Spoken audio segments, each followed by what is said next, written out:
Happy Monday, everybody. It's the Recap Lunch Hour with Guff. Me, Ryan McGuffey, here in the Recap Studios, brought to you by our fine partners at Hooters. Visit one of 11 Chicagoland locations. Go to originalhooters.com to find the one closest to you. Happy Monday. Welcome back from a great holiday weekend in terms of Easter. Hopefully you guys all enjoy, those who celebrate, hopefully you enjoy Easter with family, friends, etc.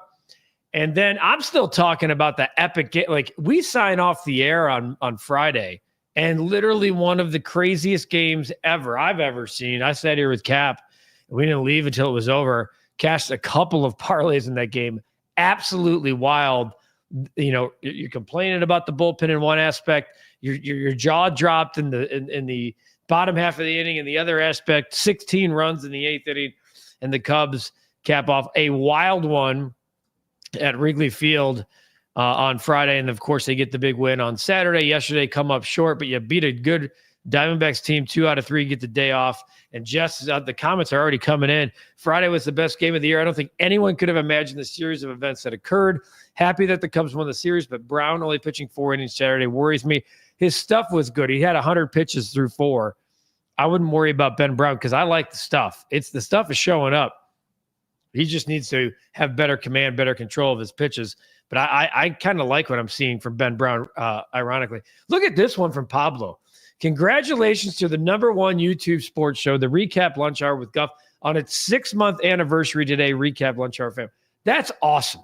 Pablo, you're awesome for acknowledging that today is the 6-month anniversary of this fine program, now brought to you in part by Hooters. Eric, appreciate you, Pablo. Good afternoon. The Cubs game Friday was unbelievable. By far the best Major League Baseball game of the year. Great series this weekend despite yesterday's loss. Let's finish the homestand on a positive note. And then how about the White Sox? The White Sox have already lost by the time the lunch hour goes on the air. The White Sox drop a game today. They lose 4-2. They lose 3 out of 4 in Boston. They actually broke their winless road trip streak. So they actually got a win on Sunday. But as I've been saying, guys, if the White Sox team totals under 3.5, or it's 3.5, under, you end up taking a hit like you did yesterday, but you're cashing Friday, Saturday, Monday. And I'll be honest with you, you know what? That might come up a little bit later when we get to the bet of the day. But yes, the Cubs game was absolutely asinine. Josh, damn Cubs on Friday were crazy. Blew a 7-1 lead, then down 11-7, then fought back. If we still have non-believers, time to slightly believe the bullpen. It does need help. We will get to the NFL draft, which Eric says is coming up this weekend, coming up Thursday, actually. Look forward to seeing who the Bears pick at 10. So many options and possibilities that could happen if Genty falls at 10. If not, gets the best player, in my opinion. Okay, there's definite smoke this morning regarding the Bears and Ashton Genty and just Genty in general. There's a report from Adam Schefter that the Bears are praying that Ashton Genty falls to them. There's another report by the NFL Network saying he expects that teams might have to jump the Raiders in front of the Raiders at 6 to get Ashton Genty. I don't want to do that. I don't want to trade 10 and 41 to move up 5 spots. I'm not one that believes Ashton Genty is going to be, Barry Sanders. And I will eat my words happily. This show is on YouTube. It'll be out there time and time and time again to come back to you and say, see, I told you. That's fine.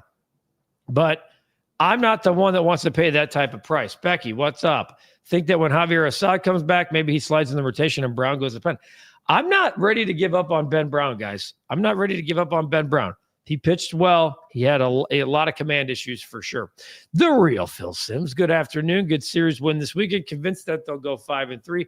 Wife and I will be at the game tomorrow night. Good tickets, Phil. Good land. The Cubs hosting the Dodgers for the final time this year. April 22nd and 23rd, and they're done with the Dodgers. A 2-game series at Wrigley Field, because if you remember, those games in Tokyo were Cubs home games. Becky, looks like more rain in Chicago after today. Yeah, it'll be a little wet. Thanks, Pablo. Happy 6 months to the Recap Lunch Hour. Look, you guys are certainly a big reason for that, and you're the reason that we're still going here 6 months later and still going to go way after as well. I thought they were going to lose on Friday. Yeah, Friday was insane. You go from the Hap Grand Slam, you think it's cruise control, and all the talk about it's going to go over, and it was 11.5. And in the 7th inning, it's 2-1. You're thinking under. I mean, that was asinine. The over cash is easy. 24 runs scored, 16 in the 8th inning. Have never seen anything like it. Kyle, good afternoon to you. Happy Monday. Really like the Cubs are doing what they need to do during this tough stretch. Keep the momentum going against LA. Go Cubs. No doubt about it. Jess, I agree. Picks 10 and 41 could be useful for the Bears regarding depth. Look, I'm not going to, if they move up to get Ashton Genty, I'm going to trust them. I just don't, I don't think you do that for a running back. I just don't. Now, if Genty goes out and has a 1,500-yard season and is that guy, fine. But again, I don't think the Bears' number one source of need is running back, especially to give up the 41st pick in order to move up. Now, the benefit of the 41st, okay, is that you have the 39th. And because you have 39 and 41, the idea of, because then you'd have like 5 and 39 and Ashton Genty. I mean, now when I talk about it out loud like that, it doesn't feel as bad. So it'll be interesting. But I would think 10 and 41 would get it done to move up. That I don't know if anyone else, unless they sacrifice a future first round, has the capital to move up like the Bears do right there. Own the tiebreaker over Arizona, split the season series with San Diego, chance to take the season series over LA, need to take these series for a possible playoff spot, and you're fighting for a wild card spot. Still believe they take the division, but you never know. Kyle, bump the brakes, dude. They're in first place, okay? And I've been saying all along, get to the end of month, be a 500 team. They have shown to be better than that. They are a 14-10 team. And this is, look, they're not out of the weeds yet, but their offense is so good. You get 2 with the Dodgers, 3 with the Phillies, and then 2 at the Pirates to end the month. I think it's a 3-game series, but I'm just looking at this in a bubble. They have 7 games left this month, okay? If they win, 2 of them, they've guaranteed themselves. They have 7 games. They're 4 games over 500, okay? So 3 and 4, and that gets you where you need to be. I think they're in a really good spot. Showdown on the mountain tomorrow night. They need to win tomorrow. My guy, Breck. Rockies won their 3rd game in April. Looking up. Happy Monday, Guff. Happy Monday, B. White Sox have won their 5th. Look out. It's going to be a fight to the bottom of who is actually a worse team, the White Sox or the Rockies. And boy, oh boy, is that an argument. Wait till these two teams play. The Rockies are 4-17 and the White Sox are 5-17. Whew. Sox have scored 70 runs. They have a game in hand. The Rockies have scored 68.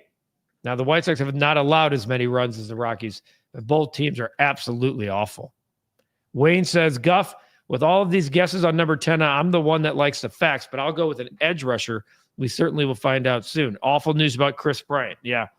I mean, said yesterday, I saw in an interview that he's not considering retirement. But the fact that that's even being thrown out there tells you just how bad it is for KB.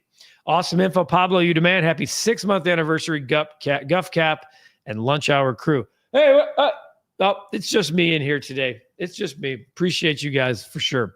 OD, what's going on here? There we go. Ian Cunningham is ready to slow polls down if he feels like making a move again. I say sit and see how it falls or move back. That's where I am, OD.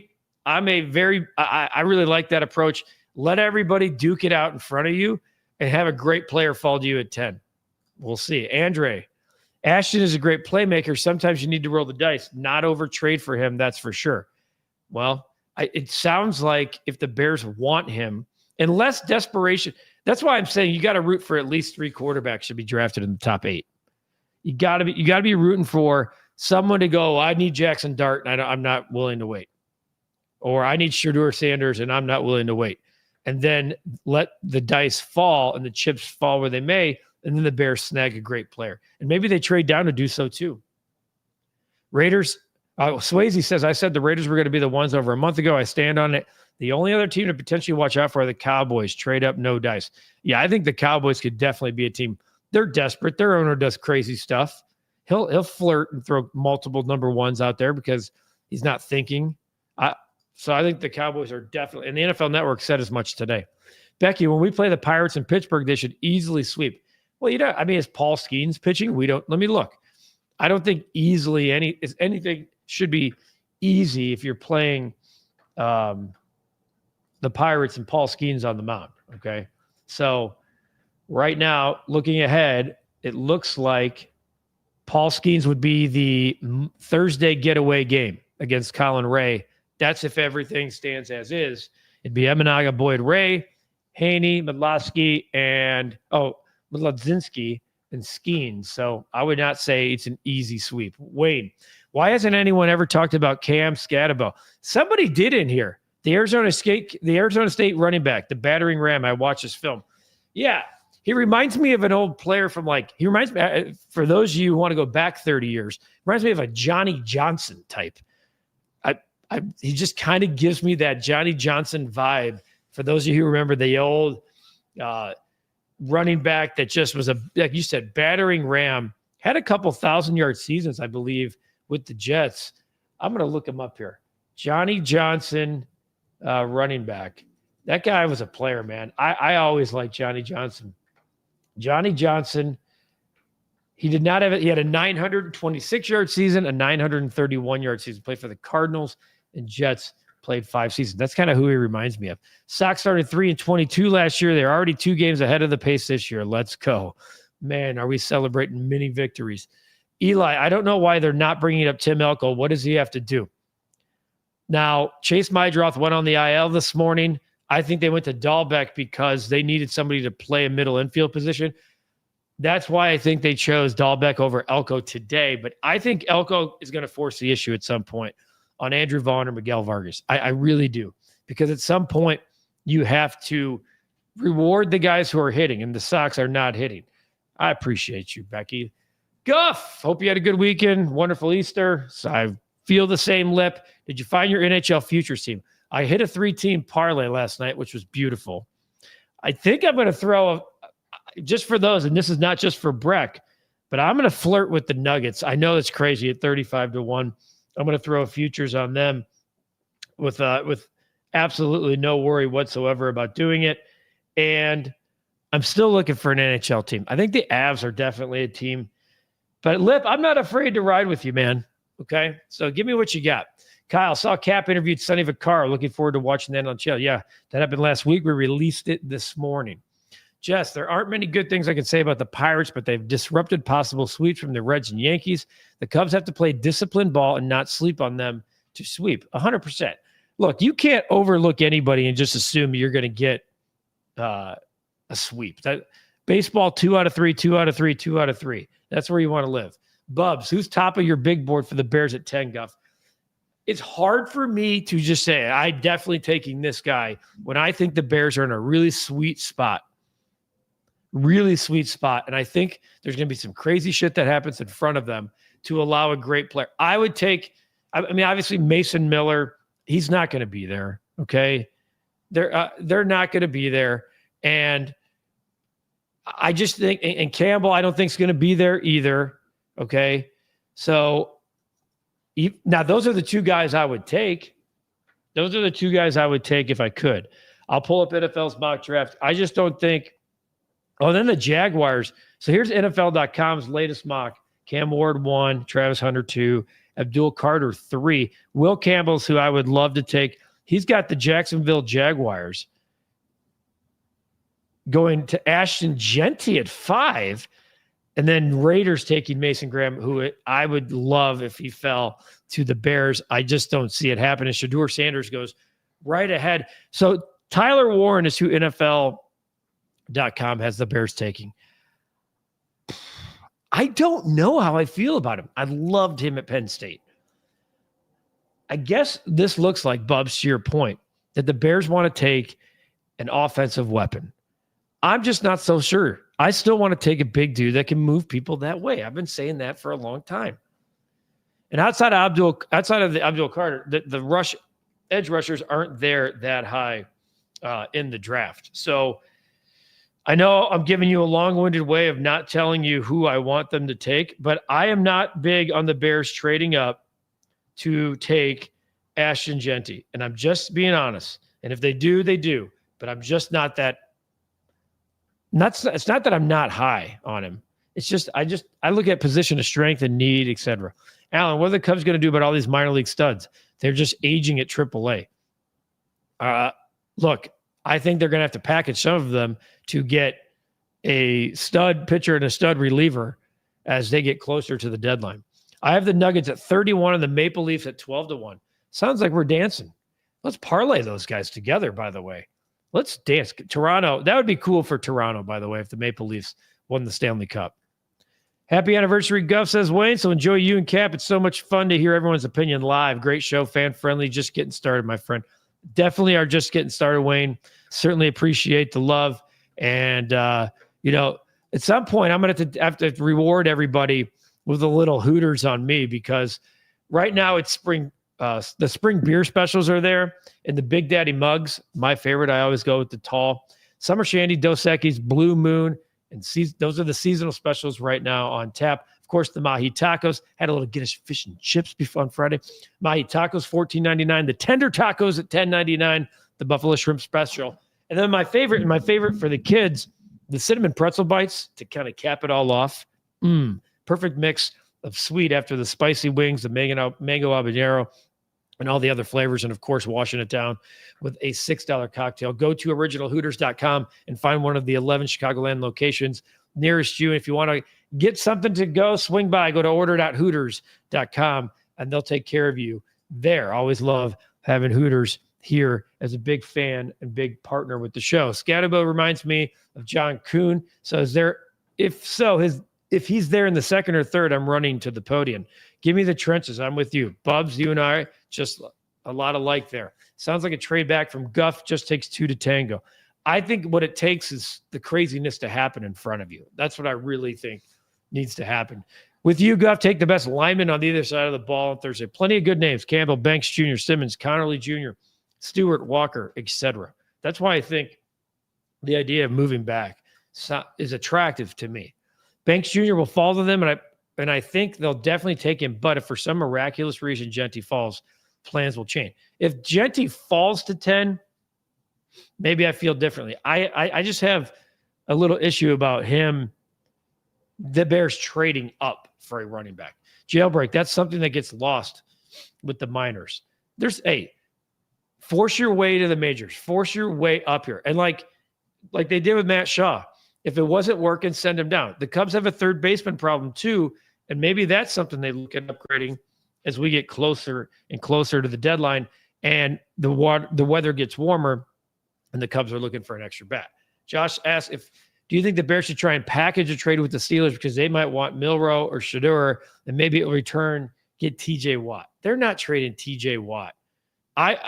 First of all, to answer to your question, 100%. I'm calling about that idea. You're going to move down and get TJ Watt? Done. Come on. Agree with you, Swayze. Bring in Banks Jr. at 10. Josh, just imagine if Jeanty, Warren, and Campbell are available at 10 and the Bears just take someone not on their boards. I mean, I'd be surprised because it sounds like, by all accounts, unless they're trying to pivot and get everybody to buy into the smoke, it sounds to me like if the Jeanty's there, the Bears are sprinting to the podium. Eric asked, in my opinion, if the Bears do a trade, would you want the Bears to trade back to get more capital or want to trade up to get the player they want? In this particular draft, Eric, I would like the Bears to trade back. That's because in a lot of the things that you read, players like 10 through 50, a lot of great depth in the draft in the first couple of rounds. And in terms of talent, they're saying like 10 through 50 are the same type of talented player. I would prefer to move back, add an extra pick, and still get a dude. But that's where I'm at, okay? Maybe Ben Johnson doesn't like DeAndre Swift at all and feels like they don't have a playmaker at running back. We know how he felt when he took Gibbs a couple of years ago in Detroit to pair him with David Montgomery, and we know how that worked. Of course, the offensive line was as good as it gets in Detroit. And, it changed a lot of things about the way they were able to do things from the outside in and the inside out. So we'll have to see. Personally, I think you can go Swift and then take another running back in the second round if you're that high on guys. And by all accounts, they're saying this is the deepest running back draft in 25 years. That's the other part of Genty to this for me, where I'm going, all right, well, if it's the deepest run, unless you think he's Walter Payton and you can get a stud behind him and 20 more picks, that's what I would do. Jess, big nope. Steelers will answer the phone and immediately hang up. Most likely they will either take the old man Rodgers or scrap the season with Rudolph and start over in 2026. Much better quarterback class. I agree with that. What team at the draft do you think does the most surprising move? The Jaguars have a rookie GM and a rookie head coach. Okay. The Cowboys has already been set as a surprise. I think they have the ability to jump up and make a play. I like Carolina. The Jets are always a question, but I think they got the coach right there for once. I like what the Raiders have. My buddy Joe Shane in New York, I think is going to take a great player based off of who goes ahead of him. If it's Cam Ward and Travis Hunter, they might feel like they have have to take the number one draft pick and the number one rated pick in the draft at 3 in Abdul Carter. Okay. I could see the Jaguars doing something crazy. I could see the Cowboys doing something crazy. The Colts, to me, are always a team that just expect the unexpected. They're at 14. Those are probably my early plays. This current NFL draft has the Jackson Dart going to the Pittsburgh Steelers at 21. Brian, please don't trade up for Genty, please. There's a lot of people in that camp. A lot of people in our camp. I'm taking a future on the Avs, not from Colorado, but I really like that team for some reason. We're over here wetting the beak of our guy Breck Bear. He's going to be jacked about our picks for the Avs. Any chance the Cubs trade for Arenado at the deadline? I'm not going to say no chance, but I was told prior to the season that the two teams would not match up for that type of trade. Now, things change as the season goes on, but looking at like where we currently are in the season, obviously no one's making a trade yet. The Cardinals, they've lost 4 straight. They were at 500. And they're starting to go where we all think they're going to go, towards the cellar. Nolan Arenado has bounced back thus far nicely. He has an 847 OPS, 21 hits, and 86 at bats. I'm sorry, 73 at bats, a couple of homers, 10 RBI. I think it'd be a great move for the Cubs. I don't know if the Cardinals can handle dealing with the Cubs. We'll see. Kenny Powers joining the show. Jerry's doing something stupid. For sure. Talking about Jerry Jones. Kyle, the Raiders will do a Raiders move. History says bet on Vegas for a crazy move. Here's the thing, though. They don't have a crazy coach. I love Pete Carroll. I love him. So I don't expect the Raiders, and they have a rookie GM. I actually don't expect the Raiders to do anything crazy for the first time ever. Of course, we can hold this receipt for 72 hours, and we could see what happens. Clyde, how you doing, man? Late to the show. How you doing, buddy? What's the subject matter today? We're talking about the draft, talking about the Cubs' big weekend, and the White Sox losing 3 out of 4 to the Boston Red Sox. Guess what it's time for? We got this down to 500. We had a 500 record. We hit on Thursday. We hit on that White Sox team total on Friday. So Pablo, representing the 6-month anniversary, my friend, we're going with the Aviators today because we cashed a couple of straight Thursday and Friday to get that record back up over 500. And there's so much to like in the NBA playoffs. So much to like. I'm going OG Anunoby over 22.5 points and rebounds tonight for the Knicks. I kind of like the Pistons in this game. Probably going to stay away from the side. Anunoby, I can never say his name right. Anunoby is tasked with Cade Cunningham, but he's also averaged 18 points a game. He's gone over this number a bunch in the last 10 to 15 games. And he did it on game 1. I'm going to ride with it here in game 2. Somewhat heavily juiced, but I'm going to definitely take that. Lip says Rodgers waiting for the draft to see what teams he can play for. I think he goes to the Raiders or Steelers. Clyde, I'm good. Jailbreak, there'll be good players there. Just wonder how great they'll be. Hopefully they find a long-time starter. That's how I feel, Jailbreak, about this. Go get a starter. Yes, Aviators, Top Guff is back. He is definitely back. Let's go. Let's keep it going. Too bad the White Sox game was over. I would have given out the team total under 3.5 because it cashed again. Funny thing, I hit an 8-1 parlay already this morning on the White Sox game. So we're already playing from ahead because the parlay, anytime you can cash an 8-1 by noon is a pretty damn good day. Jess is hoping Rogers goes to the Raiders, put a big bow on him and send him to Brady. NHL, Nick Suzuki to score plus 200, OV to score plus 115. A couple of lip ripper NHL doozies there. And I love the picks, but I'm going with OG over 22.5. Maybe we'll throw them all in a parlay, see what happens.